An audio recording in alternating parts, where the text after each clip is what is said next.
নমস্কার বন্ধুরা, মুসুরির ডাল চ্যানেলে আপনাদের সবাইকে স্বাগত। আজ আমি আপনাদের সাথে মশলা ভেন্ডি রেসিপিটা শেয়ার করব। আমি এখানে কিছুটা ভেন্ডি নিয়েছি, মানে ঢ্যাঁড়স নিয়েছি। ঢ্যাঁড়সটাকে ভালো করে ধুয়ে আমি এই মুখগুলোকে একটু চিড়ে চিড়ে কেটে রেখেছি। আর এখানে আমি একটা ছোটো সাইজের টমেটো নিয়েছি, টমেটোটাকেও ছোটো করে কেটেছি। আর এখানে হচ্ছে আমি একটা বড় সাইজের পেঁয়াজকে একদম জিরি করে কুচিয়ে রেখেছি। আর এখানে আমি একটা মশলা নিয়েছি, এই মশলাটা আমি নিজেই বাড়িতে বানিয়েছি। এখানে আমি 5-6টা গোলমরিচ, একটু ছোট একটা দারচিনি, একটু সাদা জিরা, একটু ধনে আর একটা শুকনো লঙ্কা একটু কড়াইতে হালকা করে ভেজে আমি এটাকে গুঁড়ো করে নিয়েছি। আর আমি এখানে একটু আমশি নিয়েছি, 4টে আমশি আমি একটু জলে ভিজিয়ে রেখেছি। এই আমশিটা আমি নিজেই বাড়িতে বানিয়েছি। এটাকে শুকনো করে নুন মাখিয়ে আমি এটাকে ভালো করে শুকিয়ে এটাকে আমি রেখে দিয়েছি। এই আমশিটা দিয়ে আজকে আমি এই ঢ্যাঁড়স রান্নাটা করব। আমি এখানে গ্যাসে কড়াই বসিয়ে নিয়েছি, কিছুটা তেল দেবো এর মধ্যে। আমি এখানে কিছুটা তেল দিলাম, 2-3 চামচ মতন। তেলটাকে খুব ভালো করে গরম করে নেব। তেলটা খুব ভালো করে গরম হয়ে গেছে। আমি এর মধ্যে একটু 5 ফোড়ন আর একটা শুকনো লঙ্কা ফোড়ন দিয়ে দেবো। এটা একটু আমি ভালো করে ভেজে নেব। ভাজা হয়ে গেছে, এবার আমি পেঁয়াজ আর এই টমেটোটা এর মধ্যে দিয়ে দেবো।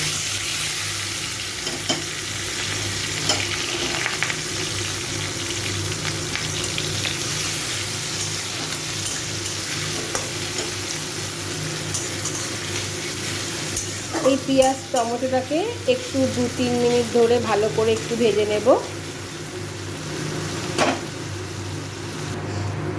আমি এবার এই পেঁয়াজটার মধ্যে একটু নুন দেব।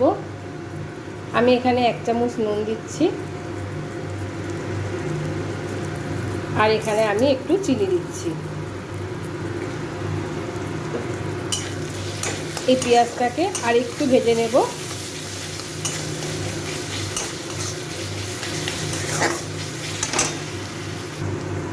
পেঁয়াজটা ভাজা হয়ে গেছে, আমি এবার এর মধ্যে ঢ্যাঁড়সগুলো দিয়ে দেবো।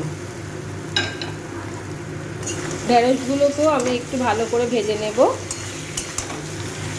ঢ্যাঁড়সটাকেও আমি একটু 5-7 মিনিট ধরে ভালো করে ভেজে নেব।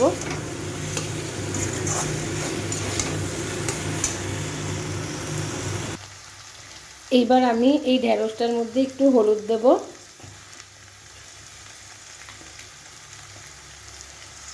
আর একটু ঝাল লঙ্কার গুঁড়ো দিচ্ছি, এই 1/2 চামচ মতন দিলাম। এবার এটাকে ভালো করে মিশিয়ে নেব।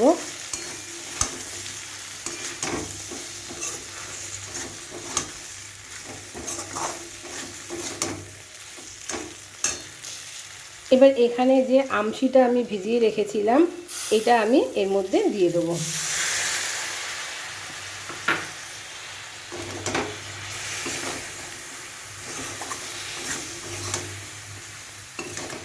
আমি আর একটু 3-4 মিনিট ধরে ভেন্ডিটাকে ভালো করে কষিয়ে নেব। ভেন্ডিটা আমার ভালো করে কষানো হয়ে গেছে। এবার আমি যে মশলাটা বানিয়েছিলাম এই মশলাটা এর মধ্যে দিয়ে দেবো। এই মশলাটা দিয়েও ভেন্ডিটাকে একটু ভালো করে মিশিয়ে নেব। আমি কিন্তু গ্যাসের ফ্লেমটাকে মিডিয়াম টু লোতেই রেখেছি। এবার আমি এর মধ্যে সামান্য একটু জল দেব, একদমই অল্প।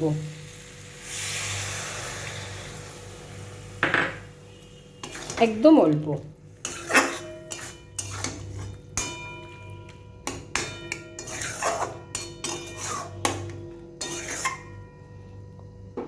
এবার আমি এটা একটু ঢেকে দেব। ঢেকে আমি 2-3 মিনিটের জন্য রেখে দেব। এবার আমি ঢাকনাটা খুলছি।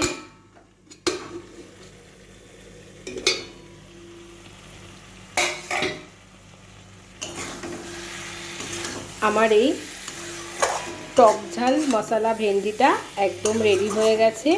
আমি ঠিক যেভাবে এই ঢ্যাঁড়সের রেসিপিটা বানালাম আপনারাও কিন্তু এইভাবে বাড়িতে অবশ্যই বানাবেন। এটা গরমে খেতে ভীষণই ভালো লাগে। আমার চ্যানেলটাকে আপনারা একটু সাবস্ক্রাইব করবেন, লাইক দেবেন, আর একটু সবার সাথে প্লিজ শেয়ার করবেন। চলুন আমি এবার এটা আপনাদেরকে একটু পরিবেশন করে দেখাই। আমার এই টক ঝাল মশলা ভেন্ডি রেসিপিটা একদম রেডি হয়ে গেছে। আপনারা কিন্তু এটা অবশ্যই বাড়িতে বানাবেন, আর আমাকে কিন্তু কমেন্ট বক্সে জানাবেন আপনাদের এটা কেমন লাগলো। আজকের ভিডিওটা এখানেই শেষ করছি। আবার আসবো আর একটা নতুন ভিডিও নিয়ে। আপনারা ভালো থাকবেন, সুস্থ থাকবেন।